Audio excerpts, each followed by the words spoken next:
السلام علیکم ورحمۃ اللہ وبرکاتہ۔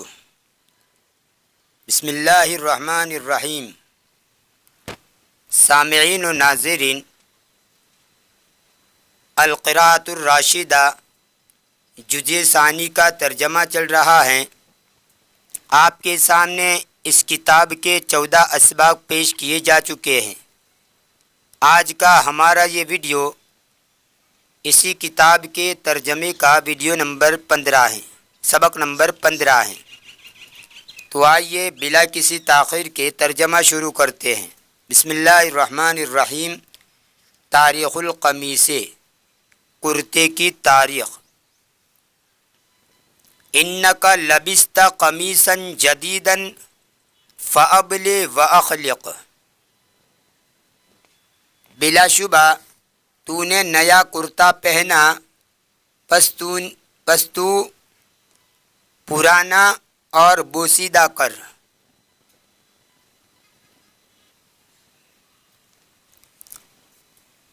بلی یبلا بلن و بلاءن، باب سمیع سے پرانا ہونا، بوسیدہ ہونا، اسی کو باب افعال کے اندر لے گئے ابلا یبلی ابلاءن، تو اس کا معنی ہوتا ہے پرانا کرنا۔ ابلا یبلی ابلاءن کا ایک معنی آزمانا بھی ہوتا ہے، امتحان کرنا، آزمانا، لیکن ایک اس کا معنی ہوتا ہے پرانا کرنا۔ اور اخلق یخلق اخلاقا، اس کا معنی بھی ہے پرانا کرنا۔ اس کو باب کرومہ میں اور سمیع کے اندر آپ پڑھیں گے خلق یخلق خلقا و خلاقتا و خلوقتا۔ کرومہ سے بھی آتا ہے سمیع، یعنی خلقہ اور خالقہ دونوں پڑھیں گے، اس کا معنی ہوتا ہے پرانا ہونا۔ اسی کو باب افعال میں لے جائیں گے اخلق، تو پرانا کرنا ترجمہ ہوگا، کیونکہ باب افعال کا خاصہ ہے کہ ثلاثی مجرد کے اندر جو فعل لازم ہوتا ہے باب افعال کے اندر آنے کے بعد وہ متعدی بن جاتا ہے۔ باب تفعیل کا بھی ایک خاصہ یہی ہے کہ ثلاثی مجرد کے اندر جو فعل لازم ہوتا ہے باب افعال اور باب تفعیل میں آنے کے بعد وہ متعدی بن جاتا ہے۔ تو یہاں پر اخلق یخلق اخلاقا کا معنی پرانا کرنا۔ ولا تو فابلی و اخلق، یعنی تو پرانا کر، دونوں کا ایک ہی معنی ہے، ابلی و اخلق، یعنی پہننے کے بعد آدمی کپڑے کو پرانا کرتا ہی ہے۔ ولیکن هل تعرف من تاریخہ شیئا، پس تو پورا، اور کیا تجھے اس کی کچھ تاریخ معلوم ہے؟ ولیکن هل تعرف من تاریخہ شیئا، اور کیا تجھے اس کی کچھ تاریخ معلوم ہے؟ هل تعرف کم عمل فیہ من الایدی وکم اشتغل به الناس وکم تعب فیہ العاملون وکیف وصل الیک، کتنے ہی لوگ، کتنے ہی ہاتھوں نے اس میں کام کیا، وکم هل تعرف کم عمل فیہ من الایدی، کیا تو جانتا ہے کہ کتنے ہاتھوں نے اس میں کام کیا؟ کم جو ہوتا ہے دو قسم کا ہوتا ہے، ایک ہوتا ہے کم استفہامیہ، اس کی تمیز، اس کے بعد جو اسم آتا ہے اس کی تمیز کہا جاتا ہے، اور وہ واحد اور منصوب ہوتی ہے، جیسے کم بابن، کتنے دروازے، کم رجلن، کتنے آدمی۔ اور ایک ہوتا ہے کم خبریہ، اور عام طور پر کم خبریہ کے بعد من حرف جر آتا ہے، وہاں پر کوئی پوچھنا مطلب نہیں ہوتا، مقصود نہیں ہوتا، بلکہ کثرت بتلانا مقصود ہوتی ہے، جیسے کم من فیۃ قلیلۃ غلبت فیۃ کثیرۃ من اللہ، یعنی کتنی ہی جماعت ہے، کم من فیۃ قلیل، کتنی ہی تھوڑی سی جماعت ہے بہت بڑی جماعتوں کے اوپر غالب آ گئی، کم من فیۃ قلیلۃ غلبت فیۃ کثیرۃ باذن اللہ، اللہ کے حکم سے کتنی ہی چھوٹی چھوٹی کم جماعتیں بڑی بڑی جماعتوں کے اوپر بہت زیادہ مقدار میں جو لوگ تھے ان پر غالب آ گئی۔ کم خبریہ ہی لیں گے، جیسے یہاں پر آگے من حرف جر بھی آیا ہے، کتنے ہی ہاتھوں نے اس میں کام کیا، یعنی بہت سے ہاتھوں نے اس میں کام کیا. کوئی سوال نہیں پوچھا جا رہا ہے بلکہ یوں کہا جا رہا ہے کہ کتنے ہی ہاتھوں نے، ہاتھوں سے مراد کتنے ہی ہاتھ والوں نے، اور کتنے ہی ہاتھوں نے اس میں کام کیا. وَكَمِ اشْتَغَلَ بِهِ النَّاسُ، اور کتنے ہی لوگ اس کے ساتھ مشغول ہوئے. وَكَمْ تَعِبَ فِيهِ الْعَامِلُونَ، اور کتنے ہی کام کرنے والوں نے کتنے ہی کام کرنے والے اس میں تھکے. تائبہ یتابو کا معنی تھکنا. وَكَيْفَ وَصَلَ إِلَيْكَ، اور کیسے وہ تجھ تک پہنچا.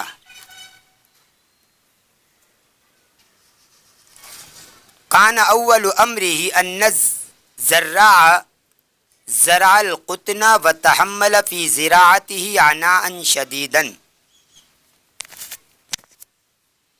اور اس کا ابتدائی معاملہ یہ تھا کہ کاشتکار نے روئی کو بویا اور اس کو بونے میں اس نے سختی تھکن برداشت کی. زرع یزرع، زرعن اس کا معنی ہوتا ہے بونا، کھیتی کرنا. اسی سے زراعن، یا را کے اوپر آپ تشدید پڑھیں گے، اگرچہ یہاں پر لکھی ہوئی نہیں ہے، را کے اوپر تشدید پڑھیں گے زراعن، اس کا معنی ہوتا ہے کسان. کسان کے لیے فلاحن کا لفظ بھی آتا ہے. فلاحن کا معنی بھی کسان، زراعن کا معنی بھی کسان، حارثن کا معنی بھی کسان، زارعن کا معنی بھی کسان. تو کسان کے بہت سے لفظ آتے ہیں. اور تحمل یتحمل تحملن کا معنی برداشت کرنا، جھیلنا. اور انان شدیدن کا معنی سخت تھکن، اور قطن کا معنی روئی. فإن زراعة القطن فيها تعب عظيم وشغل طويل،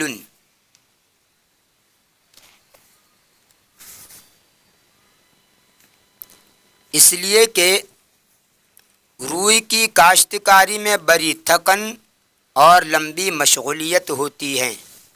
تعبن کا معنی تھکن اور زراعتن کا معنی کاشتکاری. زراعت یعنی جو کاشتکاری کا جو پیشہ ہو اس کو کہا جاتا ہے زراعتن. تو روئی کی کھیتی کرنے میں بڑی تھکن لائق ہوتی ہے اور لمبا مشغلہ ہوتا ہے اس کا.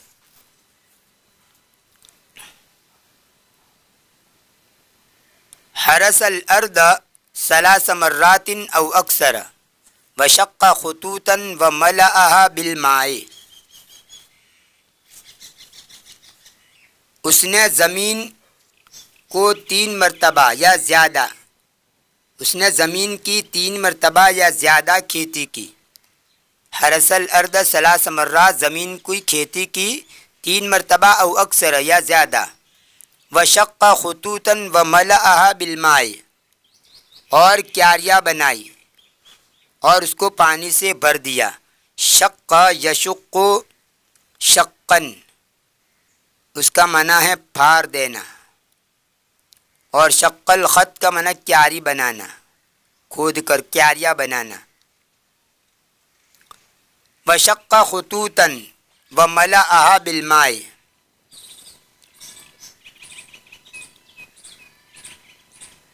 اور کیاریاں بنائی اور اس کو پانی سے بھر دیا. وترکها حتی جفت، اور اس کو خشک ہونے تک چھوڑ دیا، اور اس نے اس کو چھوڑ دیا یہاں تک کہ وہ خشک ہو جائے. جف یجف، جفن کا معنی خشک ہو جانا، اور بابی تفصیل میں لی جائیں گے. جفف یجفف تجفیفا، تو اس کا معنی ہوتا ہے خشک کر دینا. وحفر فی جنبها حفرا، اور اس نے اس کے پہلو میں اس کے قریب گرے کھودے. حفرتن کا معنی گرا، اس کی جمع آتی ہے حفرن. حفر کا معنی کھودا.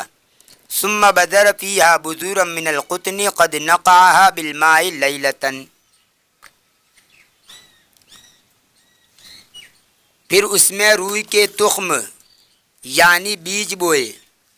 اس نے رات کو پانی سے اس کو بھگو دیا.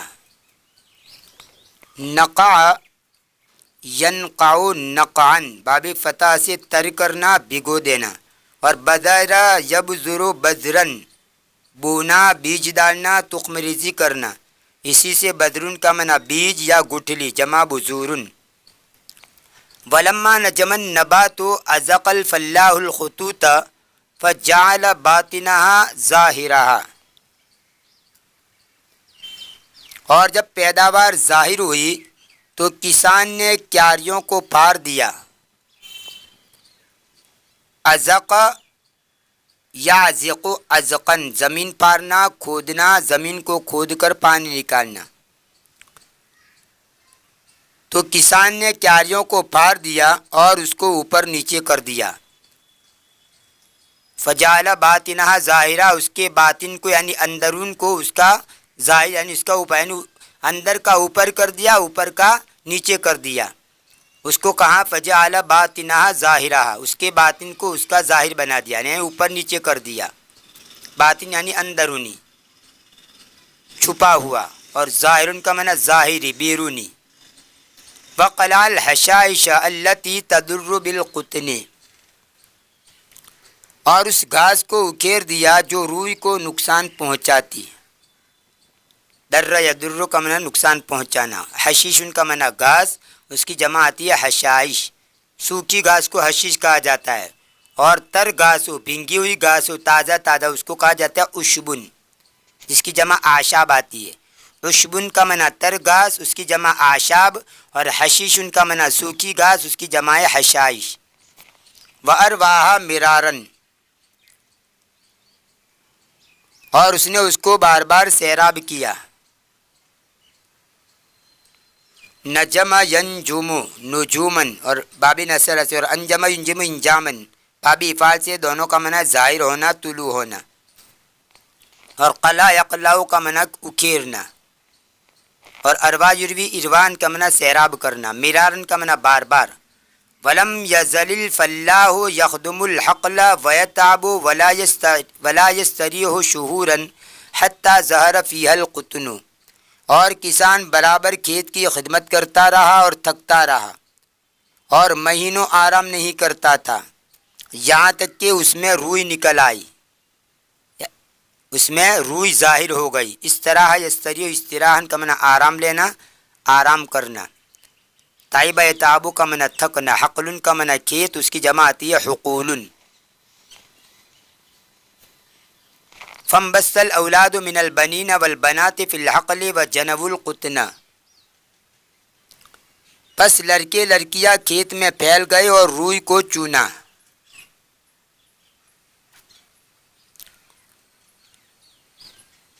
جنا کا معنی چوننا. جنا یجنی، بابی دربسی، جنا یجنی جنین، اس کا معنی پھل توڑنا، حاصل کرنا، خوشہ چینی کرنا اور نتیجہ پانا.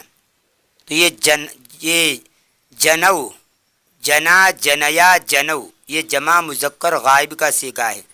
جنا، جنیا، جنو. پھر واو پر پیش، ویسے واو ساکن ہے لیکن ملانے کی وجہ سے واو کے اوپر یہاں پر پیش دے دیا، ملانا اس لیے. وجنبوا القطن، اور انہوں نے روح کو چنا. ولما جمع القطن ارسل الى الحلاج فحلجه ثم نقل الى بعض المصانع فغزل ثم اخذه الحائق، اور جب روئی جمع ہو گئی تو اس کو روئی دھننے والے کے پاس بھیجا گیا، اس نے اس کو دھنا، پھر کسی کارخانے کی طرف اس کو منتقل کیا گیا، پھر اس کو کاتا گیا. غزل یغزل غزلن، بابی درب سے، اور اغتسل بابی افتعال سے، اس کا معنی اون یا روئی کو کاٹنا، بٹ دینا. اسی سے مغزل، سود کاٹنے کی مشین.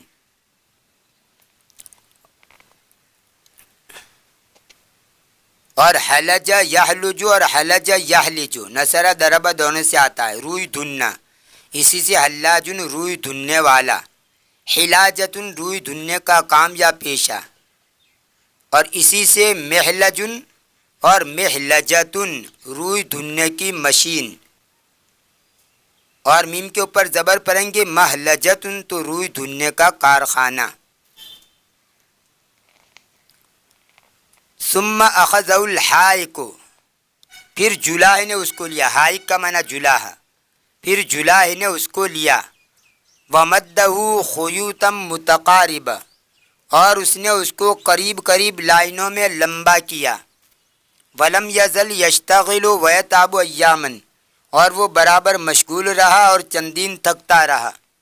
حَتَّى نَسَجَهُ ثَوْبًا نَاعِمًا مَتِينًا، یہاں تک کہ اس نے ان کو مضبوط اور ملائم کپڑا بن دیا. نسج انسجو، نسجن کا منع بننا، اور نائمن کا منع ملائم خوشگوار، دونوں معنی ہوتے ہیں، ملائم بھی اور خوشگوار. اور متین ان کا منع مضبوط. واشترى تاجر ذلك الثوب ووضعه في دکانه، بیپار نے اس کپڑے کو خریدا اور اس کو اس کی دکان میں رکھا.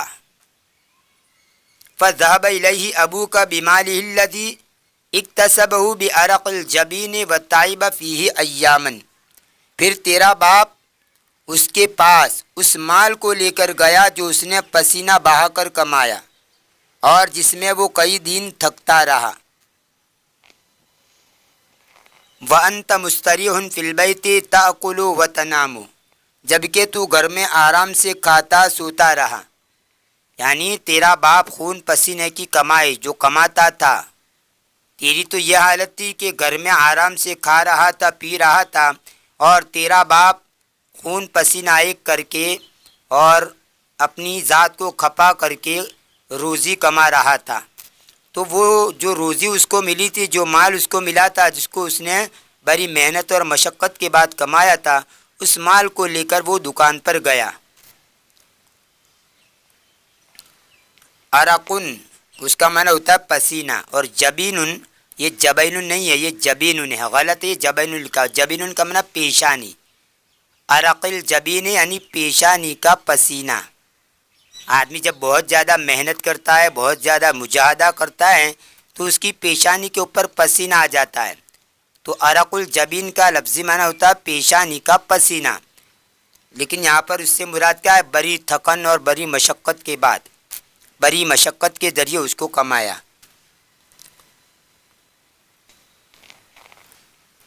وَذَهَبَ ذَلِكَ الثَّوْبُ إِلَى خَيَّاطٍ فَفَصَّلَ مِنْهُ لَكَ قَمِيصًا، پھر وہ کپڑا درزی کے پاس گیا. وَذَهَبَ ذَلِكَ الثَّوْبُ، اور وہ کپڑا درزی کے پاس گیا. خیاطن کا منع درزی، خاطا یخیتو قیتن کا منع سینہ، اسی سے یہ خیاطن کا منع سینے والا یعنی درزی. فَفَصَّلَ مِنْهُ لَكَ قَمِيصًا، اس نے تیرے لیے اس میں سے کرتا کاٹا. فصل فصل تفصیلاً، اس کا ایک معنی تفصیل بیان کرنا بھی آتا ہے، لیکن ایک معنی اس کا تقسیم کرنا اور کپڑا کترنا بھی آتا ہے، اور اسی کو باب انفعال میں لے جائے. انفصل کا معنی الگ ہونا، جدا ہونا، اور انفصلت الخیاطۃ سلائی ادھرنا، سلائی جو سلی ہوئی ہے وہ الگ ہو جانا یعنی ادھرنا. انفصلت الخیاطۃ، کپڑے کے اوپر جو سلائی ہوتی ہے جس کو ہم ٹانکے بولتے ہیں، وہ اگر نکل جائے تو کہتے ہیں انفصلت الخیاطۃ، سلائی ادھر گئی. ثم خاطہ لیلۃ العید وہو ساحر، پھر اس کو عید کے دن جاگ کر سیا جبکہ تو بستر میں سویا ہوا تھا. یعنی درزی نے اس کو عید کی رات کو سیا. وہو ساحر، ثم خاطہ لیلۃ العید وہو ساحر، پھر اس نے اس کو عید کی رات میں سیا، اس حال میں کہ وہ بیدار تھا یعنی جاگ کر، جبکہ وہ بستر میں سویا، جبکہ وہ جاگ رہا تھا تو تیرے بستر میں سویا ہوا تھا. وانت فی فراشک نائم، اور تو تیرے بستر میں سویا ہوا تھا. یعنی بیچارہ درزی جو ہے وہ رات کو جاگ کر کپڑا سی رہا تھا اور تو تیرے بستر پر پرے پرے خراٹے لے رہا تھا، تیرے بستر میں سویا ہوا تھا. وانت فی فراشک نائم، اور تو تیرے بستر میں سویا ہوا تھا.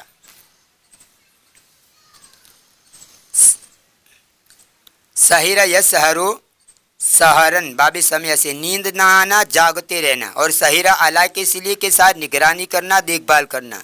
اسی سے یہ ساحرن کا منع بے خواب بیدار، یعنی جو اونگتا نہ وہ بیدار رہا اس کو ساحرن کہتے ہیں، اور ساحرن نگران کو بھی کہیں گے. وجاء إليك القميص من غير تعب منك وشغل أفلا يجب عليك أن تقول إذا لبسته، اور بغیر کسی تھکن اور محنت کے وہ کرتا تیرے پاس آیا. جاء إليك القميص، کرتا تیرے پاس آیا، من غیر تعب منك وشغل، تیری طرف سے تھکن اور کام کے بغیر. افلا یجب علیک ان تقول اذا لبست، تو کیا تیرے اوپر لازم نہیں ہے کہ جب تو اس کو بدلے پہنے، جب تو اس کو پہنے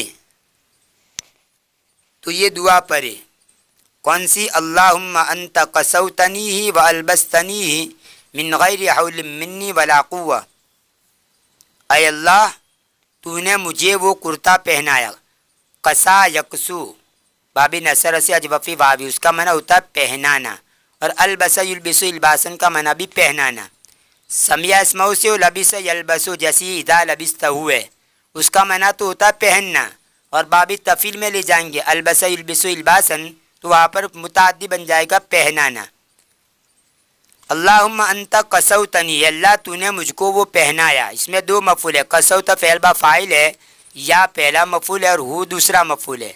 والبستنی ہے، اور تو نے مجھ کو وہ پہنایا، یہاں پر بھی البست فعل با فاعل ہے، یا پہلا مفعول ہے اور ہی دوسرا مفعول ہے، دونوں میں دو مفعول ہے، متعدی بدو مفعول ہے.